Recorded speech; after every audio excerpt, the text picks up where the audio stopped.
It's Wednesday night, y'all, and you already know what time it is. It's Q&A with Skinny. Ask away.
What's up, hoop heads? It's your boy Skinny Hardaway, and this is Retro Heat Check. Checking in one more time for the real hoop heads out there.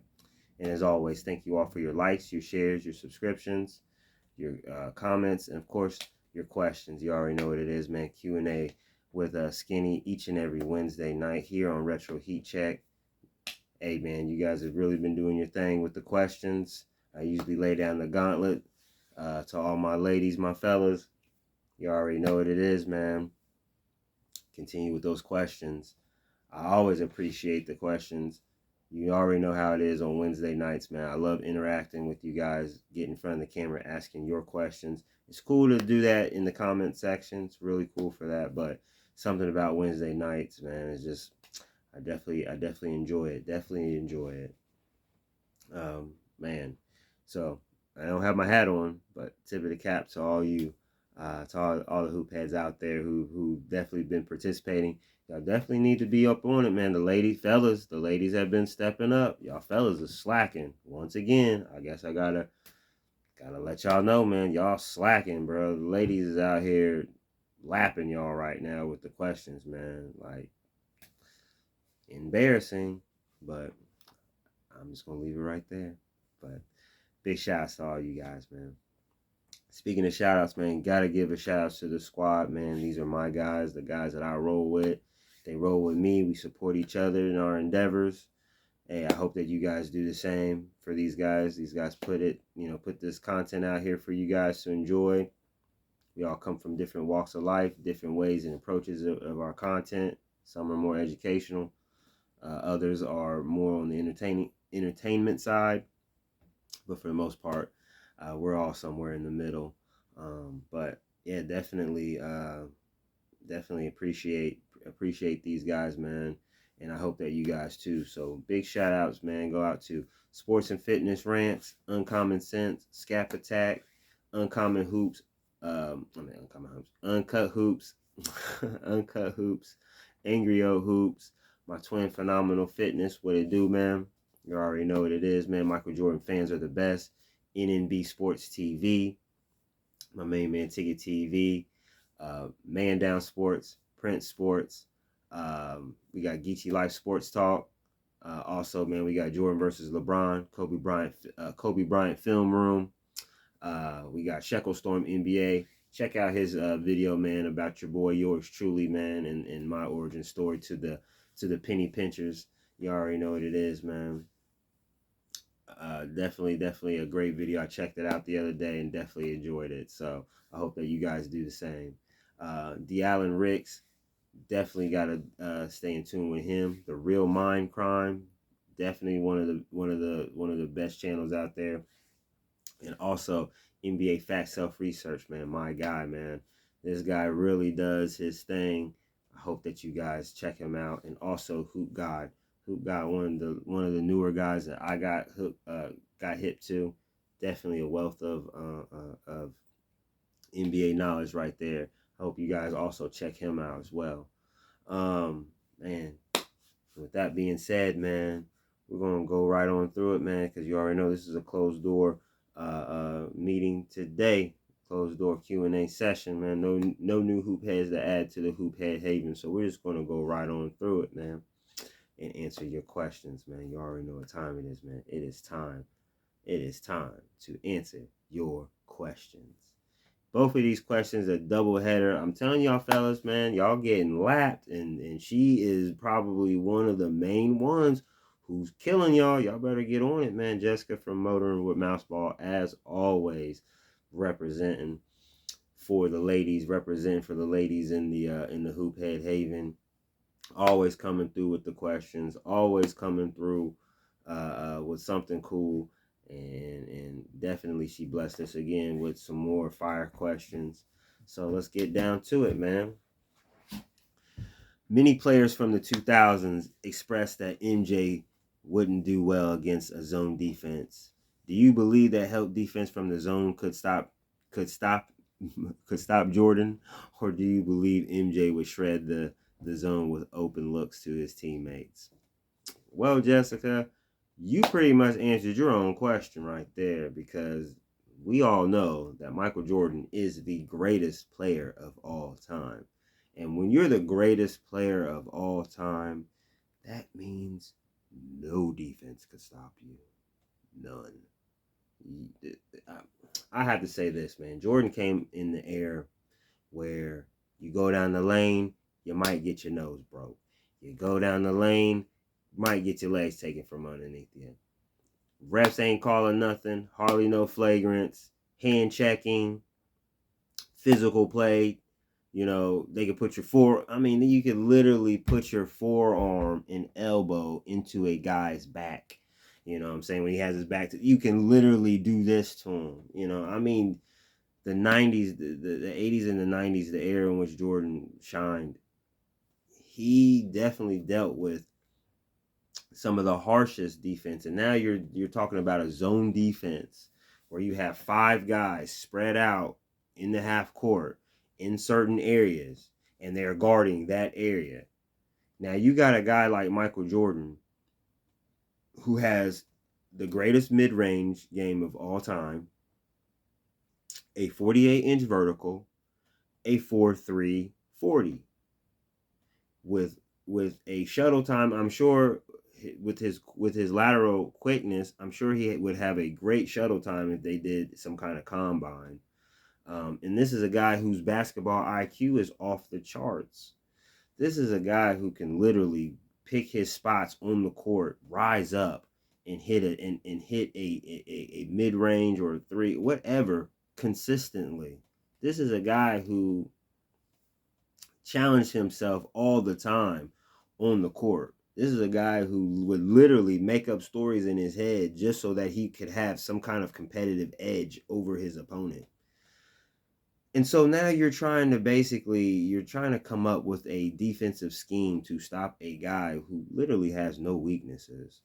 And if he were to come down, if I'm imagining Michael Jordan in a 2-3 zone, I'm imagining Michael Jordan in his prime. This is Michael Jordan that's moving, shaking, jumping all over people, dunking, layups, crazy layups, all that stuff. You got to remember, man, this is Michael Jordan who, at one point in time, when he was asked to be the point guard, this man averaged damn near 12 assists a game for a month with several triple doubles. So I can see Michael Jordan going up against the zone. He's going to pick his spots. He's going to pepper them with mid-ranges, because all he'll have to do is find his spot, whether it's on the elbow, top of the key, free throw line, mid-wing, wherever. There's no place on the court that he can't find the shot. And if you overplay him, he'll just jet right around you and dunk on your big man. And if so, if you want to come down and have the whole team collapse, well, now he got shooters on the outside. He's kicking it to Kerr. He's kicking it to Paxson. He's kicking it to BJ Armstrong. He's kicking it to Bobby Hansen. He's kicking it to whoever is going to hit that shot. And if you're Michael Jordan, if he passes you the ball, you better hit that shot. And more times than none, shooter shot, and the shooter's hit.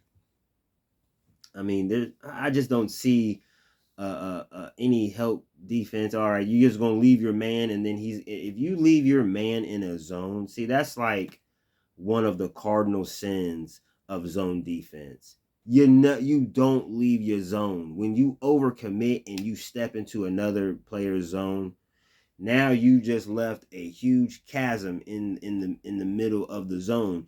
Now where you left, somebody else now has to fill, and now their spot is empty.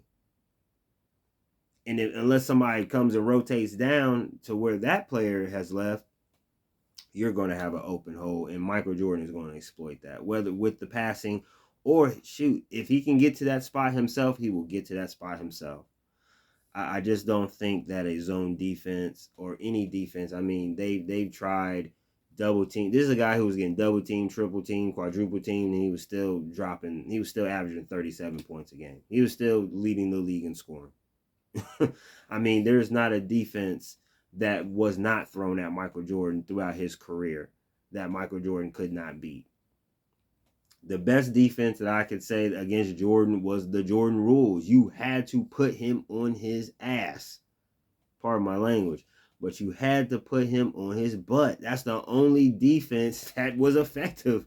That was the only defense in NBA and during his time in the NBA that was truly effective. And it really, if you really look at it, it's not really basketball. It's not really defense. It's just like prison ball. You know what I'm saying? That and even then, Michael Jordan was still averaging 30. So there's not a defense that you can concoct that's going to stop MJ. I'm sorry. Sorry, Jessica. I just got to keep it a buck. I just got to keep it a buck with you guys, man. There is not a defense that MJ could not defeat. Michael Jordan is literally the greatest basketball player ever. And one of the main reasons what made him one of the greatest is that he was consistent. And that one of the most consistent moves that he made was that he consistently made the right one. And I don't think a zone defense is going to do anything to deter Michael Jordan from reaching his goal. As a matter of fact, a zone defense, you're kind of setting yourself up because now Jordan can see the whole floor.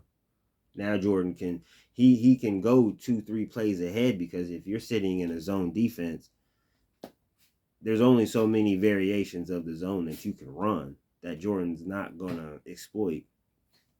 So at the end of the day, no defense. There's not a defense that could stop the GOAT. That's why he's the GOAT.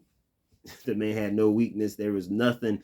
He frustrated every single coach he went up against because there was no plan.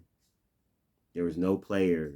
There's no such thing as a Jordan stopper. There's no such thing as a defense that could corral MJ. Outside of the Jordan rules, and even the Jordan rules could not stop Michael Jordan from doing his thing. So if the craziest, roughest, toughest defense in NBA history couldn't stop Michael Jordan, a basic 2-3, a 1-3-1, or a 3-2, or a boxing 1, or a diamond in 1, none of that stuff is gonna stop Jordan. I'm sorry. It's just not gonna happen. I've watched Jordan I watched Jordan pretty much my whole life. And I never seen a defense that he could not solve. So that's where I have to land that question. Land on that question, because yeah, definitely Michael Jordan, no. Not a defense. Not a defense that could phase him. So there's that. Hopefully that that answered your question. And for the second question, what are your thoughts on the Mutombo signature shoes? Do you believe they rank up with the Barkley and Pippen signature shoes? If so, do you have a pair, and can you play the Dikembe Mutombo advertisement for the shoes? Well, my thoughts on the Dikembe Mutombo signature shoe, actually, I had a pair of those in the 5th grade. I definitely loved my Dikembe Mutombos. I definitely loved the Dikembe Mutombo sneaker. I really wish Adidas would bring a retro of those back. At that time, the Dikembe Mutombo, I would have to say Dikembe Mutombos was probably mainly because of Adidas. I would have to say they were probably a tier 2, tier 3 sneaker in the 90s. A dope sneaker. That's just it's not, it wasn't an insult when I say that it's a two tier or 3 tier sneaker. It's not an insult.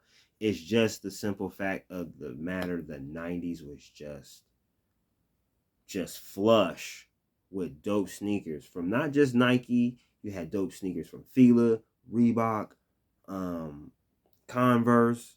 You even had Adidas, and at that time, Adidas was the lowest of the low on the totem pole. But what made the Dikembe Mutombo stand out was the African motif, the African warrior designs that was within the sneaker.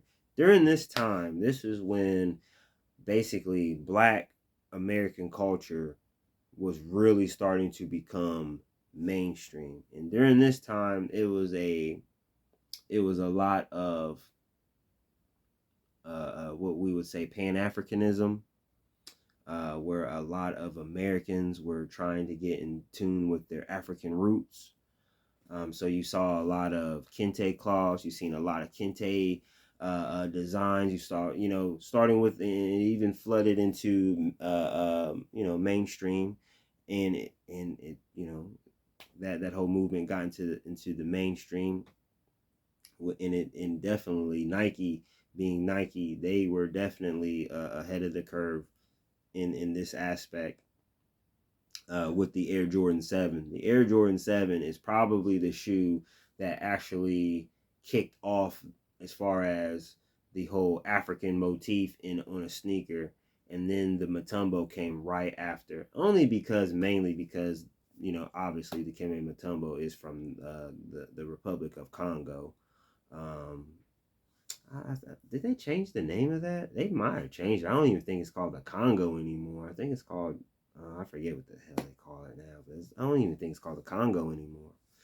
But, Adidas, having Dikembe Mutombo as their signature athlete at the time, pretty much really their main basketball athlete at that time, because like I said, Adidas was so trash, as far as the sneaker game in the 90s. Like, Adidas was like one of the last sneakers that you would really think of in the 90s, because the designs were just but I would have to say the Mutombo ones was definitely fire, and it was mainly due to the African motif that definitely had, it was very eye-catching.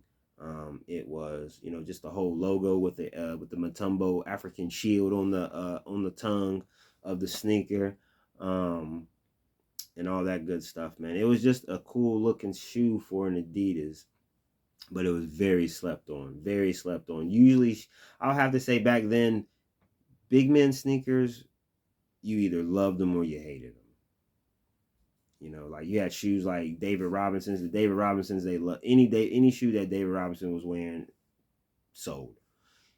Any shoe that Barkley wore sold. And as far as the Pippen, and I would say it's below the Pippins and the Barkleys. But like I said, only because they were just such a plethora of sneakers at the time. But the Dikembe Mutombos was definitely a fire shoe. Like I said, I had them in 5th grade. I loved them. My mom got them for me at I want to say she bought them from Value City for maybe $50. But I would have to say that's probably one of the best $50 she ever spent, because I definitely love those sneakers. I wore them all the time, played ball in them, all that. They just looked cool. They were just a cool looking shoe, very eye catching. I had the black ones. The black ones I think they were the best. The white ones were cool, but I had the black ones. I just think that they were just super fire. But definitely an an underappreciated sneaker, a slept-on sneaker. Man, it's a sneaker that I sometimes, unless we bring up discussions, I normally don't talk about the Dikembe Mutombos, because the Dikembe Mutombo line was only like one or two shoes. He was not with Adidas that long. I think it was maybe just for a couple of years. I think probably just due to the fact that Adidas was just in no man's land when it came to basketball shoes at the time. I would have to say Adidas really started getting their act together when Kobe came into the league. When they designed the Crazy 8, that's when Adidas started to get their stuff together. But that was in the late 90s. The Dikembe Mutombos was like 93, 92, 93. Kobe, the Crazy 8s was like 97, 98, something like that. So, yeah, I mean, a dope shoe, like I said, a dope sneaker. Very underrated, very slept on. But I would have to say they're not up there with Pippins or Barkleys, Jordans, anything like that. Not even Grant Hills. I like I said, I have to say that they were a tier 2 to tier 3 basketball sneaker at the time. But I would have to say at that time, the best Adidas sneaker. They were the best shoe in Adidas basketball, hands down, bar none. There was not an Adidas that could even touch the Dikembe Mutombos. So, yeah, that's that. That's that answer right there. I hope that you like that answer as well. But yeah, definitely another cool ass episode, another cool session. You guys came with it with the questions. Jessica, thank you once again for the fire questions. Keep them coming. Fellas, y'all better get it together. That's all I gotta say. That's all I gotta say. But it's your boy, man. You already know what it is, man. It's Wednesday. Q&A with Skinny. You already know, another one of those successful. Thank you. It's hump day. We're over the hump. It's about to be Thursday. We can almost smell the weekend. It's coming. The weekend is coming. I can almost smell it. I can almost taste it. I can feel it in the air. So, yes, definitely the weekend is coming. I hope that you guys have a great evening. Make sure you guys love on your loved ones. Love on them babies. Tomorrow definitely is not promised. Make sure that you're a blessing, not a burden out here. Be responsible. Be respectful. Do the right things. Be helpful if you can. Be a shoulder to lean on if you can. Be a helping hand. Being a helping hand is even better. Clear head, good intentions in your heart, and you'll be out of here. You already know what it is, man. It's all about being great people, great citizens, doing the right thing. And I hope that your evenings are great and that we can reconvene and do this again tomorrow, hopefully, if everything goes right. But yeah, definitely appreciate you all. And with that being said, man, it's your boy Skinny Hardaway, man. And this is another episode of Retro Heat Check in the books. And I'll leave you with these words. Peace. And wear your sneakers.